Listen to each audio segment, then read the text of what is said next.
इज्जत का खून। मैंने कहानियों और इतिहासों में तकदीर के उलटफेर की अजीबो-गरीब दास्तानें पढ़ी हैं। शाह को भिखमंगा और भिखमंगे को शाह बनते देखा है। तकदीर एक छिपा हुआ भेद है। गालियों में टुकड़े चुनती हुई औरतें सोने के सिंहासन पर बैठ गई और वह ऐश्वर्य के मतवाले जिनके इशारे पर तकदीर भी सिर झुकाती थी, आन की शान में चीलकौओं का शिकार बन गए हैं। पर मेरे सर पर जो कुछ बीती उसकी नज़ीर कहीं नहीं मिलती। उन घटनाओं को आज याद करती हूँ तो रोंगटे खड़े हो जाते हैं और हैरत होती है कि अब तक मैं क्यों और क्यों कर जिंदा हूँ। सौंदर्य लालसाओं का स्रोत हैं। मेरे दिल में क्या लालसाएं न थीं, पर निष्ठुर भाग्य के हाथों में मिटीं। मैं क्या जानती थी कि वह आदमी जो मेरी एक एक अदा पर कुर्बान होता था, एक दिन मुझे इस तरह जलील और बर्बाद करेगा। आज 3 साल हुए जब मैंने इस घर में कदम रखा। उस वक्त यह एक हरा भरा चमन था। मैं इस चमन की बुलबुल थी, हवा में उड़ती थी, डालियों पर चहकती थी, फूलों पर सोती थी। सईद मेरा था, मैं सईद की थी। इस संगमरमर के हौज के किनारे हम मोहब्बत के पासे खेलते थे। तुम मेरी जान हो, मैं उनसे कहती थी तुम मेरे दिलदार हो। हमारी जायदाद लंबी चौड़ी थी। जमाने की कोई फ्रिक, जिंदगी का कोई गम न था। हमारे लिए जिंदगी सशरीर आनंद एक अनंत चाह और बहार का तिलिस्म थी, जिसमें मुरादें खिलती थी और खुशियां हंसती थी। जमाना हमारी इच्छाओं पर चलने वाला था। आसमान हमारी भलाई चाहता था और तकदीर हमारी साथी थी। एक दिन सईद ने आकर कहा, मेरी जान, मैं तुमसे एक विनती करने आया हूँ। देखना इन मुस्कराते हुए होठों पर इनकार का हर्फ ना आए। मैं चाहता हूँ कि अपनी सारी मिल्कियत, सारी जायदाद तुम्हारे नाम चढ़वा दूँ। मेरे लिए तुम्हारी मोहब्बत काफ़ी है। यही मेरे लिए सबसे बड़ी नेमत है। मैं अपनी हकीकत को मिटा देना चाहता हूँ। चाहता हूँ कि तुम्हारे दरवाजे का फ़कीर बन करके रहूँ। तुम मेरी नूरजहाँ बन जाओ। मैं तुम्हारा सलीम बनूंगा और तुम्हारी मूंगे जैसी हथेली के प्यालों पर उम्र बसर करूंगा। मेरी आंखें भर आई। खुशियां चोटी पर पहुंचकर आंसू की बूंद बन गईं। पर अभी पूरा साल भी न गुजरा था कि मुझे सईद के मिजाज में कुछ तब्दीली नजर आने लगी। हमारे दरमियान कोई लड़ाई झगड़ा या बदमजगी न हुई थी, मगर अब वह सईद न था जिसे एक लम्हे के लिए भी मेरी जुदाई दूभर थी। वह अब रात की रात गायब रहता। उसकी आंखों में प्रेम की वह उन्मग न थी, न अंदाजों में वह प्यास, न मिजाज में वह गर्मी। कुछ दिनों तक इस रुखेपन ने मुझे खूब रुलाया। मोहब्बत के मजे याद आकर तड़पा देते। मैंने पढ़ा था कि प्रेम अमर होता है। क्या वह स्रोत इतनी जल्दी सूख गया? नहीं, वह अब किसी दूसरे चमन को शादाब करता था।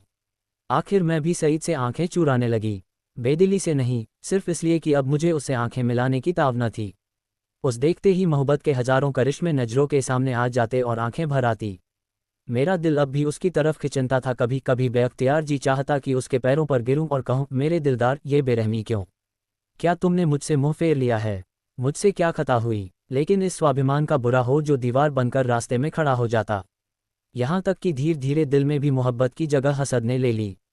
निराशा के धैर्य ने दिल को तस्कीन दी। मेरे लिए सईद अब बीते हुए बसंत का एक भूला हुआ गीत था। दिल की गर्मी ठंडी हो गई, प्रेम का दीपक बुझ गया। यही नहीं, उसकी इज्जत भी मेरे दिल से रुखसत हो गई।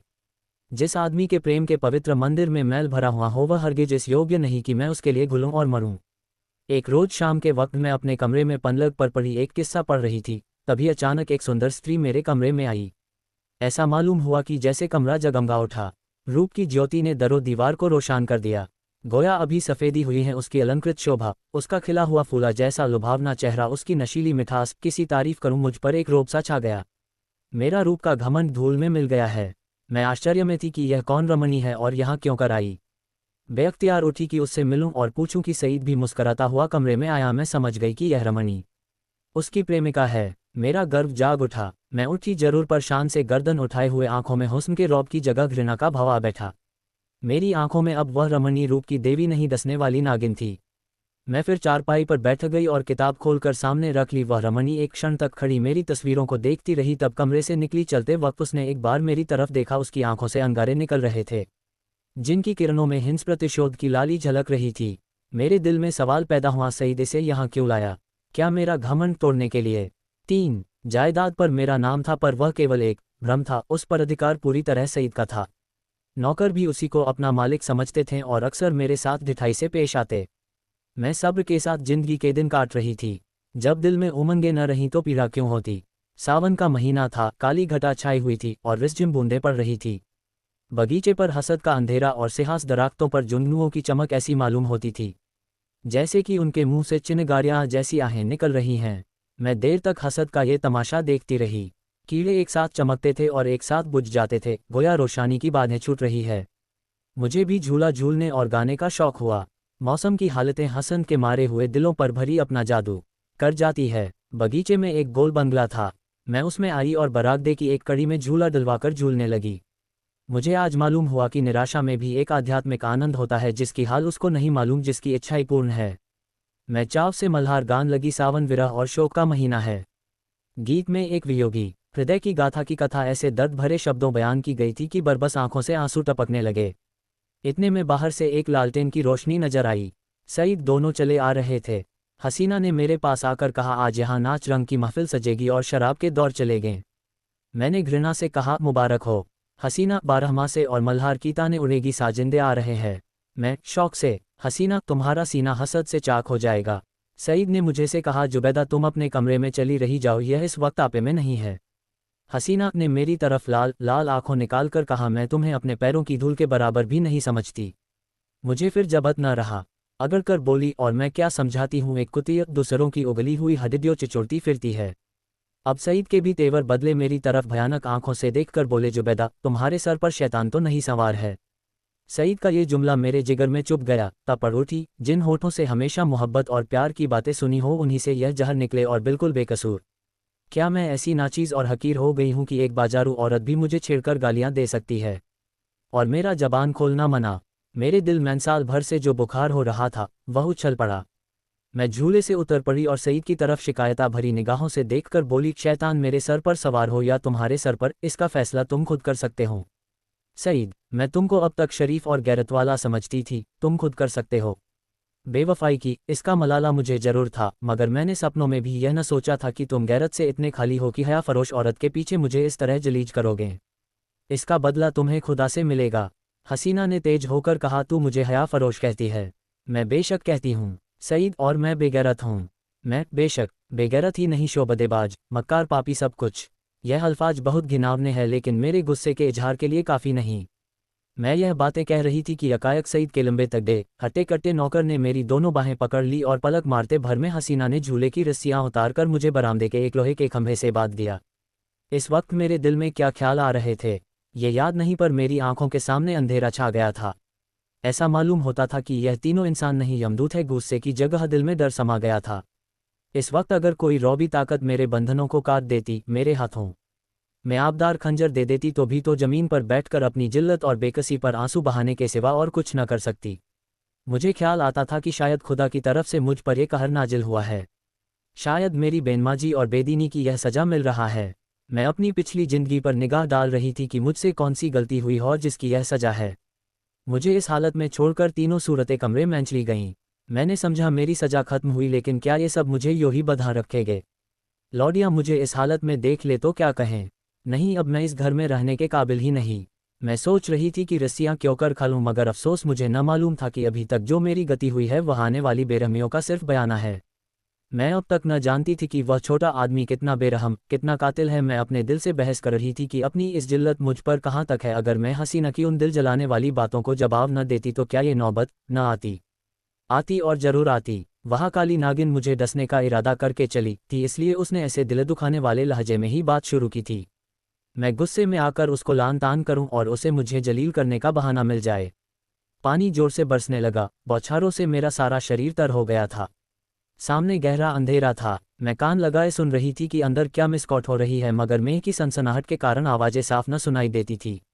इतने लालटेन फिर से बरामदे में आई और तीनों उरावनी सूरतें फिर सामने आकर खड़ी हो गई। अब की उस खून परी के हाथों में एक पतली सी कमची थी। उसके तेवर देखकर मेरा खून सर्द हो गया। उसकी आंखों में एक खून पीने वाली वहशत, एक कातिल पागलपन दिखाई दे रहा था। मेरी तरफ शरारत भरी नजरों से देखकर बोली, बेगम साहबा, मैं तुम्हारी बदजबानियों का ऐसा सबक देना चाहती हूँ जो तुम्हें सारी उम्र याद रहे। और मेरे गुरु ने बतलाया है कि कमची से ज्यादा देर तक ठहरने वाला और कोई सबक नहीं होता। ये कहकर उस जालिम ने मेरी पीठ पर एक कमची जोर से मारी। मैं तिलमिया गई। मालूम हुआ कि किसी ने पीठ पर आग की चिरगारी रख दी। मुझे से जबत न हो सका। माँ बाप ने कभी फूल की छड़ी से भीन मारा था। जोर से चीखे मार मार कर रोने लगी। स्वाभिमान, लज्जा सब लुप्त हो गई। कमची की डरावनी और रोशन असलियत के सामने और भावनाएं गायब हो गईं। उन हिंदू देवियों का दिल शायद लोहे के होते होंगे जो अपनी आन पर आग में कूद पड़ती थी। मेरे दिल पर तो इस वक्त यही ख्याल छाया हुआ था कि इस मुसीबत से क्यों कर छुटकारा हो। सईद तस्वीर की तरह खामोश खड़ा था। मैं उस तरफ फरियाद की आंखें से देखकर बड़े विनती के स्वर में बोली, सईद खुदा के लिए मुझे इस जालिम से बचाओ, मैं तुम्हारे पैरों पति हूँ, खैर तुम मुझे जहर दे दो, खंजर से गर्दन काट लो, लेकिन यह मुसीबत सहने की मुझ में ताब नहीं। उन दिलगोइयों को याद करो, मेरी मोहब्बत का याद करो, उसी कसरत के इस वक्त मुझे इस अजाब से बचाओ, खुदा तुम्हें इसका इनाम देगा। सईद इन बातों से कुछ पिघला, हसीना की तरह डरी हुई आंखों से देखकर बोला, जरीना मेरे कहने से अब जाने दो, मेरी खातिर से इन पर रहम करो। जरीना तेर बदल कर बोली, तुम्हारी खातिर से सब कुछ कर सकती हूँ, गालियाँ नहीं बर्दाश्त कर सकती। सईद, क्या अभी तुम्हारे ख्याल में गालियों की काफ़ी सजा नहीं हुई? जरीना, तब तो आपने मेरी इज्जत की खूब कद्र की, मैंने रानियों से चिलमचियाँ उठवाई है, ये बेगम साहबा है किस ख्याल में? मैं इसे अगर कुछ छुरी से काटूं तब भग्गी इसकी बदजबानियों की काफ़ी सजा ना होगी। सईद, मुझसे अब ये जुल्म नहीं देखा जाता। जरीना, आंखें बंद कर लो। सईद, जरीना गुस्सा न दिलाओ, मैं कहता हूँ अब इन्हें माफ़ करो। जरीना ने सईद को ऐसी हिकारत भरी आंखों से देखा गोया वह उसका गुलाम है। खुदा जाने उस पर उसने क्या मंतर मार दिया था कि उसमें खानदानी गैरत और बढ़ायो इंसानियत का ज़रा भी एहसास बाकी न रहा था। वह शायद उसे गुस्से जैसे मर्दाना जज्बे के काबिल ही न समझती थी। हुलिया पहचानने वाले कितनी गलती करते हैं, क्योंकि दिखाई कुछ पड़ता है, अंदर कुछ होता है। बाहर के ऐसे सुंदर रूप के पर्दे में इतनी बेरहमी, इतनी निष्ठुरता। कोई शक नहीं, रूप हुलिया पहचानने की विद्या का दुश्मन है। बोली, अच्छा तो अब आपको मुझ पर गुस्सा आने लगा? क्यों न हो, आखिर निकाह तो आपने बेगम ही से किया है। मैं तो हया फरोश कुतिया ही ठहरी। सईद, तुम ताने देती हो और मुझसे ये खून नहीं देखा जाता। जरीना, तो ये कमची हाथ में लो और इसे गिनकर 100 लगाओ, गुस्सा उतर जाएगा, इसका यही इलाज है। जरीना, फिर वही मजाक? जरीना, नहीं, मैं मजाक नहीं करती। सईद ने कमची लेने को हाथ बढ़ाया, मगर मालूम नहीं जरीना को क्या शुबहा पैदा हुआ, उसने समझा शायद वह कमची को तोड़कर फेंक देंगे। कमची हटा ली और बोली, अच्छा मुझसे ये दगा, तो लो अब मैं ही हाथों की सफाई दिखाती हूँ। ये कहकर उसे बेदर्द ने मुझे बेतहाशा कमचियाँ मारना शुरू की। मैं दर्द से ऐंठ ऐंठ कर चीख रही थी, उसके पैरों पड़ती थी, मिन्नतें करती थी, अपने किए पर शर्मिंदा थी, दुआएं देती थी, पीर और पैगंबर का वास्ता देती थी, पर उस कातिल को ज़रा भी रहम न आता था। सईद काट के पुतले की तरह दर्दो सितम का ये नजारा आंखों से देख रहा था और उसको जोश न आता था। शायद मेरा बड़े से बड़े दुश्मन भी मेरे रोने धोने पर तरस खाता। मेरी पीठ छिलकर लहूलुहान हो गई, जख्म पड़ते थे, हर एक चोट आग के शोले की तरह बदन पर लगती थी। मालूम नहीं उसने मुझे कितने दर्रे लगाए, यहाँ तक कि कमची को मुझ पर रहम आ गया, वह फटकर टूट गई। लकड़ी का कलेजा फट गया मगर इंसान का दिल न पिघला। 4 मुझे इस तरह जलील और तबाह करके तीनों खबीस रूहें वहाँ से रुखसत हो गईं। सईद के नौकर ने चलते वक्त मेरी रस्सियाँ खोल दीं। मैं कहाँ जाती, उस घर में क्यों कर कदम रखती? मेरा सारा जिस्म नासूर हो रहा था, लेकिन दिल न के फफोले उससे कहीं ज़्यादा जानलेवा थे। सारा दिल फफोलों से भर उठा था, अच्छी भावनाओं के लिए भी जगह बाकी न रही थी। उस वक्त मैं किसी अंधे को कुएं में गिरते देखती तो मुझे हंसी आती, किसी यतीम का दर्दनाक रोना सुनती तो उसका मुंह चिढ़ाती। दिल की हालत में एक ज़बरदस्त इनकालाब हो गया था। मुझे गुस्सा न था, गम न था, मौत की आरजू न थी, यहाँ तक कि बदला लेने की भावना न थी। उस इंतहाई जिल्लत ने बदला लेने की इच्छा को भी खत्म कर दिया था। हालांकि मैं चाहती तो कानूनन सईद को शिकंजे में ला सकती थी, उसे दाने दाने के लिए तरसा सकती थी, लेकिन ये बेइज्जती, ये बेअबरूई, यह पामाली बदले के ख्याल के दायरे से बाहर थी। बस सिर्फ एक चेतना बाकी थी और वह अपमान की चेतना थी। मैं हमेशा के लिए जलील हो गई। क्या ये दाग किसी तरह मिट सकता था? हरगिज नहीं। हाँ, वह छिपाया जा सकता था और उसकी एक ही सूरत थी कि जिल्लत के काले गड्ढे में गिर पड़ूं ताकि सारे कपड़ों की स्याही इस स्याह दाग को छिपा दे। क्या इस घर से बियाबान अच्छा नहीं जिसके पेंदे में एक बड़ा छेद हो गया हो? इस हालत में यही दलील मुझ पर छा गई। मैंने अपनी तबाही को और भी मुकम्मल, अपनी जिल्लत को और भी गहरा, आने काले चेहरे को और भी काला करने का पक्का इरादा कर लिया। रात भर मैं वहीं पड़ी, कभी दर्द से कराहती और कभी इन्हीं ख्यालात में उलझती रही। ये घातक इरादा हर क्षण मजबूत से और भी मजबूत होता जाता था। घर में किसी ने मेरी खबर न ली। पौफरते ही मैं बागीचे से बाहर निकल आई, मालूम नहीं मेरी लाज शर्म कहाँ गायब हो गई थी। जो शख्स समुंदर में गोते खा चुका हो उसे ताले तलेयों का क्या डर। मैं जो दरो दीवार से शर्माती थी, इस वक्त शहर की गलियों में बेधड़क चली जा रही थी। चोर कहाँ? वहीं जहाँ जिल्लत की कद्र है, जहाँ किसी पर कोई हंसने वाला नहीं, जहाँ बदनामी का बाजार सजा हुआ है, जहाँ हया बिकती है और शर्म लुटती है।